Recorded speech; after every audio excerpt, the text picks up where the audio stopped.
Va ora in onda Radio Giornale Bellunese, notizie quotidiane sulla provincia di Belluno.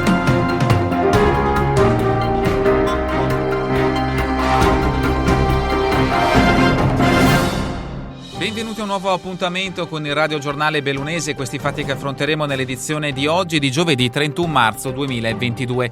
Spenti gli incendi che per più di una settimana hanno devastato i boschi del Longaronese dopo il lavoro dei vigili del fuoco per riportare sotto controllo i roghi, la pioggia ha permesso di avere definitivamente ragione delle fiamme. Riapre quindi la circolazione sulla strada provinciale 251, anche se al momento solo a senso unico alternato. Permane infatti il pericolo di caduta di sassi e detriti.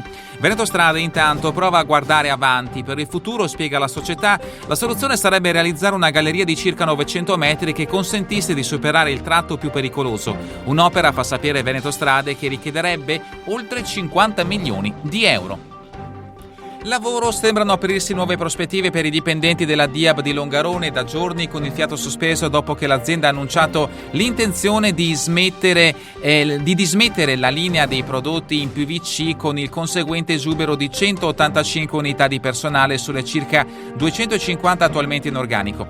Al termine di un tavolo con le parti convocato dall'assessore regionale al lavoro Elena Donazzan è emersa la possibilità di avviare un processo di reindustrializzazione con la ricerca di un soggetto subentrante interessato alle attività di dismissione ai lavoratori in esse impiegati. Così si legge in una nota della Regione Veneto, nota che annuncia un nuovo vertice per giovedì prossimo 7 aprile, quando verranno discussi gli elementi che determineranno l'effettiva applicabilità di tale processo. E sempre in tema di crisi aziendali, ieri il Ministero dello Sviluppo Economico ha aggiudicato a Walton Group, produttore di elettrodomestici con sede in Bangladesh, la gara internazionale per la cessione delle linee produttive della ACC di Melle, non comprese nell'offerta di acquisizione di Seste. Domani verrà posta la firma sul contratto di cessione alla presenza del sindaco di Borgo Valbelluna Stefano Cesa, del proprietario di Walton Group Gola Murshed e del commissario straordinario di ACC Maurizio Castro. Incidente d'auto ieri sera lungo la Finadora Anzù in comune di Seren del Grappa, 2 i mezzi coinvolti, una Fiat Punto finita fuori strada e una Mercedes capovoltasi. Fortunatamente non sono gravi le conseguenze per le persone a bordo dei veicoli. Il bilancio del sinistro è di un ferito leggero portato all'ospedale di Feltre per accertamenti. Alla base dell'incidente, secondo le prime ricostruzioni, un tentativo di sorpasso azzardato a una terza macchina. Sul posto la polizia stradale di Belluno, i vigili del fuoco di Feltre e il 118. Politica, assegnate le deleghe ai consiglieri provinciali, un passaggio che segue di pochi giorni l'approvazione in Consiglio all'unanimità delle linee programmatiche. La condivisione del programma di governo è stata ampia e tutti i consiglieri hanno dato piena disponibilità a lavorare insieme per il bene del territorio, il commento del presidente di Palazzo Piloni Roberto Padrin. Padrin che avrà come vice Lucia Darold, la più votata alle elezioni di dicembre. Darold si occuperà anche di edilizia scolastica, welfare, volontariato e sociale e pari opportunità. Sernella Bogana gestirà personale, attività produttive, istruzione, formazione e rapporti con gli enti locali. A Walter Cibien, bilancio, patrimonio e innovazione.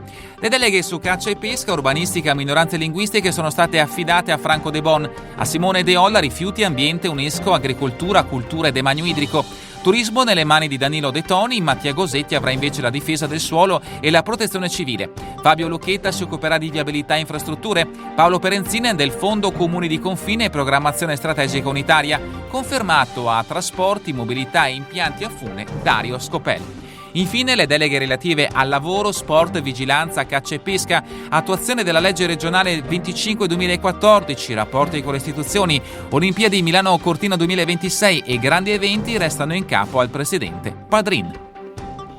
Passiamo allo sport, calcio, Serie D, una Dolomiti Bellunesi dai 2 volti torna con un 3-3 dalla trasferta veronese contro l'Ambrosiana per il turno infrasettimanale di campionato. Avanti di 3 reti nella prima frazione grazie alla tripletta di Alex Costalter, la formazione di Renato Lauria si fa riacciuffare dai padroni di casa nel secondo tempo. Sono molto rammaricato alle parole dell'allenatore a fine gara.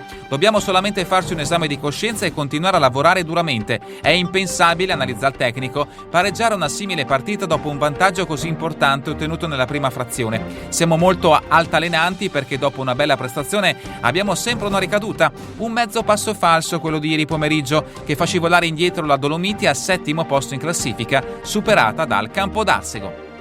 E sempre per quanto riguarda il calcio, il Longarone Alpina conquista il primo round delle semifinali di Coppa Veneto di prima categoria.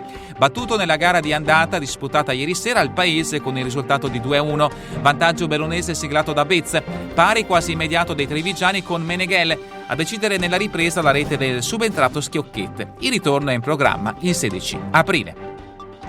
È davvero tutto per questa edizione del Radio Giornale Bellunese. Vi ricordo che le notizie sono tratte dai quotidiani newsinquota.it, il Gazzettino di Belluno, il Corriere delle Alpi e dal sito del settimanale L'Amico del Popolo. A voi tutti un buon proseguimento di giornata, in compagnia come sempre di Radio ABM, la web radio dell'Associazione Bellunesi nel Mondo.